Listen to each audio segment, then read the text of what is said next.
What's fascinating is that in March of 2021, the Nuclear Threat Initiative, and you heard what I said correctly, NTI, the Nuclear Threat Initiative, hired by none other than Dustin Moskowitz, the co-founder of Facebook, was the one that forecast that in May of 2022, we would have an outbreak of monkeypox. Now, you heard the dates right. Wow.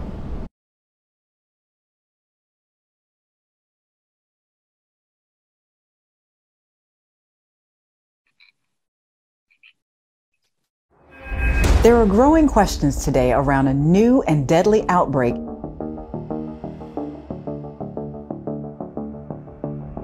Scientists determined that this monkeypox virus was engineered.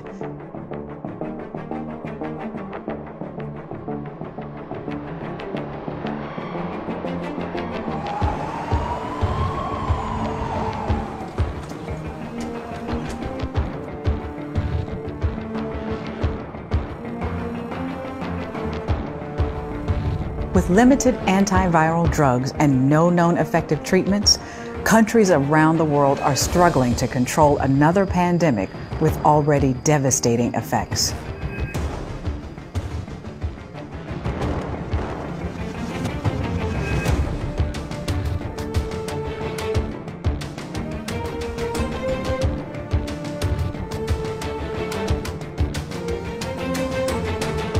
Seeing far fewer cases in countries where governments took early and decisive action. And some international experts are urging the WHO to adopt a phased approach to warnings.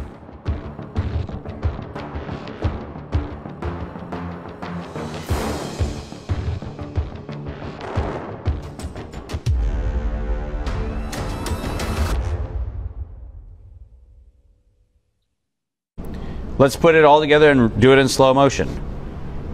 March of 2021, the Nuclear Threat Initiative that was funded by Facebook's co-founder Dustin Moskowitz forecast an outbreak of monkeypox in May of 2022. Wow. Predictive programming, telling you what we're about to do to you. Published it. Now, do you think most people would have looked up the Nuclear Threat Initiative in the, I don't know, in the throes of COVID? No, you wouldn't have thought to do it for a good reason. It's called the Nuclear Threat Initiative. That's kind of the reason why you wouldn't go there to look for a public health document, because it doesn't sound like a public health kind of institution.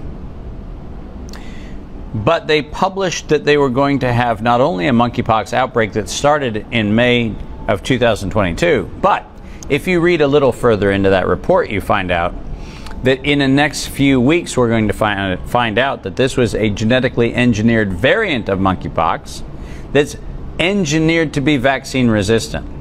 That's in their stated objective. Wow. Published in March of 2021.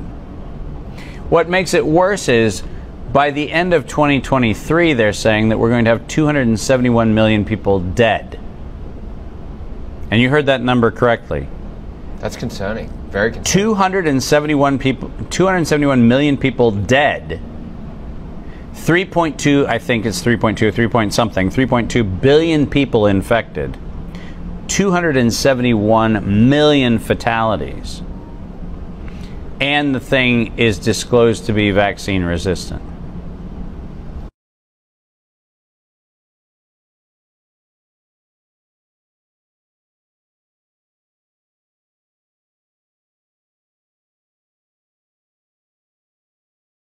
Now that put me on an interesting inquiry, which is, okay, who's been doing research on this? And lo and behold, you start peeling back that onion, and all of a sudden you find some very fascinating, interesting overlaps, because one of the things you find is that a lot of the labs that were working on monkeypox were working also on the African swine flu.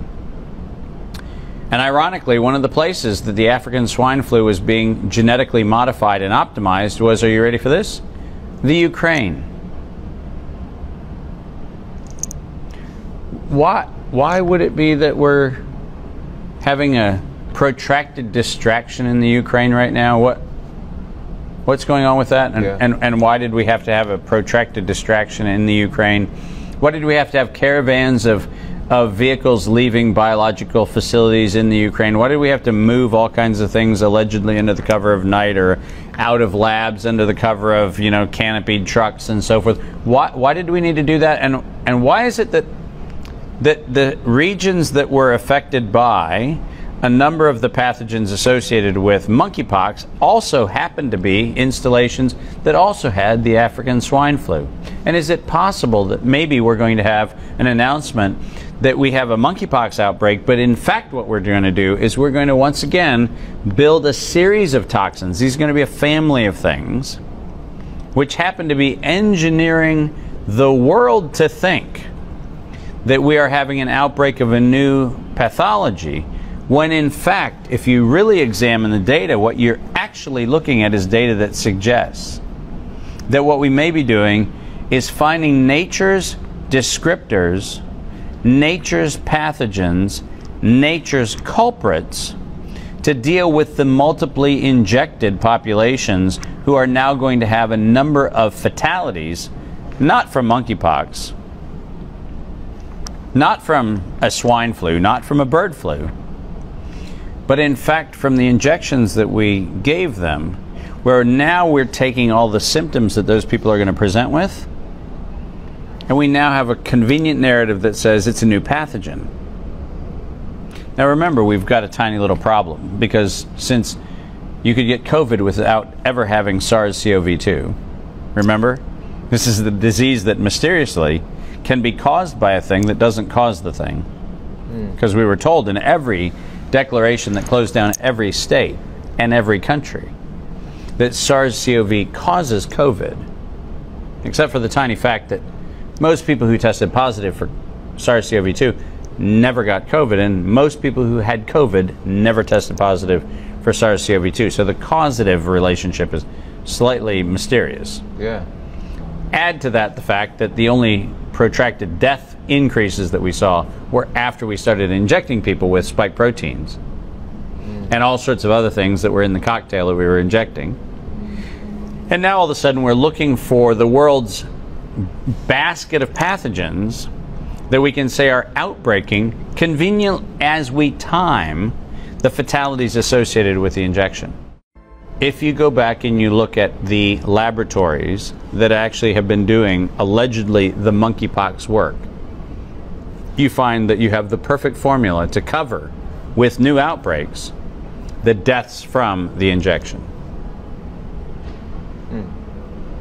We are manufacturing a cover story in the form of a new epidemic.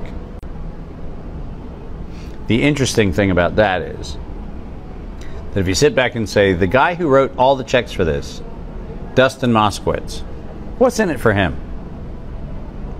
Because he's the guy who wrote the check for Event 201. Okay. He's the guy who wrote the check for the NTI study on monkeypox.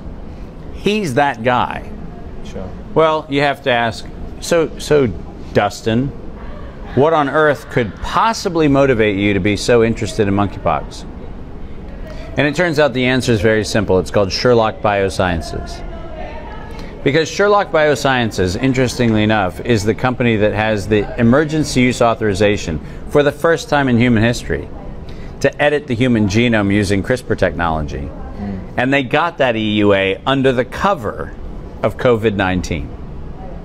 So is it any surprise that Dustin is putting into the scenario for the public to now take on board that monkeypox is a vaccine-resistant pathogen? Not a surprise at all, because he never wanted the world to accept a vaccine platform. He wanted the world to accept CRISPR. And he has set the whole world up to fall for it perfectly, and no one is talking about it. Nobody. So people like CRISPR would be, what is CRISPR? Yeah, that's a great question. We should be asking that. What that is this palindromic repeating sequence where you go into DNA or RNA and you clip out sections or clip in sections, Yeah. and you edit, literally edit, the gene of the human or the gene of whatever the eukaryotic or prokaryotic cell is or anything else. It's you take a thing that is a thing and you clip in or clip out whatever you want to add or subtract From your own self? from yourself. So I want you to think about this, and I try to do this in a way that gives people a bit of a mental picture. This is not a technical correct picture. This is a mental picture that I want you to think about. Sure. Are you familiar with diabetics that have to have dialysis because their kidneys have failed? Of course. Right? Imagine if in, I don't know, a year and a half or 2 years, we set up gene editing centers Yeah. where every couple months you have to go in and you have to have blood or tissue taken out, and then you have blood or tissue put back in, and you're running a dynamic editing system that is your upgrade. Because another pathogen got released, or might get released. If you look at what the World Health Organization just talked about last week in Geneva, what you find is a very fascinating conversation. Because what they talked about is the possibility that we could actually be responding to planned epidemics. Did you hear what I just said? Yeah, wow. Planned, not actual epidemics. And it was the United States government who amended the IHR 2005 guidelines in their proposed amendments that actually took out the fact that we at least have to have a recognized pathogen. Now it can be for a recognized or an anticipated epidemic. Wouldn't it be fascinating to just tell people that on Thursday we're thinking that it's probably going to be a swine flu, so go line up, and by the way, you're going to have this very interesting RFID chip, or you're going to have something else that's going to be embedded in. And before you go to the grocery store, before you get on a bus, before you get on a plane, before you get anywhere else, we're going to go ahead and read the chip to make sure that you're not an at-risk crazy who hasn't gotten his latest upgrade. Oh, wow. I'm letting people know this because until we actually realize this is a felony criminal conspiracy, this is racketeering, this is domestic terrorism, these are things for which felony laws exist. These are things for which the prison terms are minimum 99 years. And if it's an institution that's promulgating those things, it's $100 million per count violation fine. That's what we should be focused on, because the fact of the matter is, since the 2003 Eurotox conference, I can sit here with absolute certainty and say that we saw a world in which we knew that if we were going to manage a population, and that means manage its numbers and manage its behaviors, we realized that the biological threat was far more valuable than the nuclear threat. And so what we'll do is we'll use the invisibility of a pathogen to bring the world to its knees. Yeah. And as Kim often says, and I know as an Australian you've heard the song enough, rather die on your feet than live on your knees. I mean, this is a time when people really need to stand up and really pay attention, because we are on the verge of the cover-up of all times, which according to Pfizer's CEO can lead to the loss of half of the world's population. Really? Yep. Huh. They're telling you. Just telling you. It's right out there. And it seems permission-based. In the spiritual realm, permission-based. So I tell you something, and I'm looking for an acceptance from you. For example, the world is overpopulated. They want us to think the earth is overpopulated. That way, when we give voice to that, we're volunteering ourselves to be a sacrifice. Correct. You don't realize that that's what they're doing, but that's exactly what they're doing. Well, and that's the reason why we have to have these conversations. These conversations are the most important we can have right now, because what we have to realize is that this entire thing is programming the public to accept a genocide of global proportions. Oni koji sebično misle da svoju dobit i veruju da će umreti mnogo pre nego što se desi, šta god da se desi, tu se grdno varaju, jer uzrok predstojećih katastrofa je upravo u sebičnosti koja na našoj planeti, drugim državama, pogotovo našoj državi, raste iz dana u dan. Pa će i sebične posledice veoma brzo da se osete pre nego što neko može da zamisli. Univerzalni zakon nalaže da je osnovna čovjekova obaveza, bez obzira kojem narodu pripada, da se duhovno razvije i da bude slobodan. Svi političari, njihove sluge, oslikane u vrhu verskih vođa, crkvi, tužilaštvu, vrhu vojske, policije, zdravstvu, intelektualni eliti su prekršili taj fundamentalni zakon time što su degradirali ceo jedan narod, držeći ga u neznanju i služeći se lažima, što je u potpunoj suprotnosti sa prirodnim i univerzalnim zakonom. Ljudi su stigli do prekretnice, događaji su ih dotle doveli i znamo da se osjećaju usamljenije nego jedna generacija pre njih. Sve samoće i ove samoće se sigurno neće osloboditi postojeći članovi političkih sekti. Verskih grupa, kroz delovanje politike, verske sekte, policije, vojske, intelektualne elite, već isključivo i jedino kao deo naroda. Narod se buni i shvata malo po malo istine o kojima vam govorim, ali narod mora da nauči da odgovore traži u sebi. Ne treba da čeka pomoć s polja, jer će inače biti razočaran. Taj osjećaj dolazi iznutra, kao nužnost. Svi shvataju da samo ujedinjenjem ljudi imaju budućnost. Ali pitanje je kakva će to biti budućnost. Sada, u ovom vremenskom periodu, postoje samo 3 mogućnosti. Ljudi se mogu ujediniti u sili svetla. Ili će vas ujediniti sila tame. Ili ćete se ujediniti svi zajedno da budete uništeni i steknete praznine. Približavamo se vrhuncu zadnjih vremena, kada se sva naša sila mora sliti u jednu. Samo je pitanje u šta će ona biti usmerena i kako. Morate shvatiti da su vlastodržci, političari, sveštenici, mediji, doktori, sportisti, glumci i sve ono što vas okružuje jedina sila koja će uvek biti protiv vas i protiv vašeg ujedinjenja. Pitaću vas sve i ono što je čuvar starog sistema rekao, razmislite šta, znate li šta menjate za šta? I ovim ću završiti.